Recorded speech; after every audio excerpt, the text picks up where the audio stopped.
ஏன்னா நான் பேசுற மொழியை வச்சு ஒருத்தர் சொன்னார், பெரிய ஆபீசர், ஒரு ஐஏஎஸ் ஐபிஎஸ் ஆபீசர்லாம் என்கிட்ட சொன்னாங்க, என் ஒய்ஃபு நார்த் இந்தியனு, உங்க மொழியை பார்த்து நீங்க பேசுற காமெடி வசனத்தை பார்த்தே என் பொண்டாட்டி கத்துக்கிட்டா சார் அப்படின்னாரு ஒருத்தர். அவர் பேரை சொல்ல விரும்பல, இப்பவும் இருக்காரு. அவர் ஒரு ஐபிஎஸ். அவர் தமிழே தெரியாது, தமிழ் தானே கத்துக்கணும். வா அந்த வடிவேல் பேசுற பாரு, வடிவேல் வசந்த கேளு.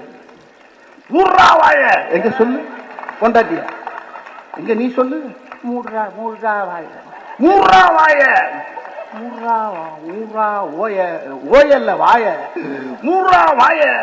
இப்படியே சொல்லி சொல்லி சொல்லி கொடுத்து 4 வரைக்கும் 4 தடவை போட்டு அது சூப்பரா இங்கிலீஷ் தமிழ் பேசுது, என்னோட நல்லா பேசுது அந்த அம்மா. பொண்டாட்டிகிட்ட போன கொடுத்துட்டாரு, அது என்கிட்ட பேசி. இப்படி எல்லா ஸ்டேட்லையும் பார்த்தீங்கன்னா எங்க மொழி உலகத்துக்கு பூரா கற்றுக் கொடுக்கக்கூடிய மொழி தமிழ் மொழி. எங்க மொழியிலிருந்து தான் எல்லாமே கத்துக்கலாம், வேற மொழியிலிருந்து நாங்கள் என்னத்தை கற்றுக்கிறோம். இங்கிலீஷ் சும்மா கனெக்டடு, சும்மா ஹாய் ஹவ் ஆர் யூ, அவ்வளோதான்.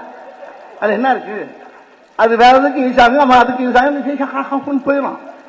இங்க அப்படி இல்லை, சின்ன சின்ன வார்த்தை கூட அர்த்தம் இருக்கு, அடையாளம் இருக்கு, எல்லாம் இருக்கு. அப்படி தங்கமான மொழி. நான் அரசியல் பேசல, அரசியல் கிடையாது, நான் பேசுனது என்னுடைய மொழி. இந்த திமுக மேடையில் என்று பேசுறது ஒரு தமிழுடைய மேடையில் என்று பேசிட்டு இருக்கிறாங்க.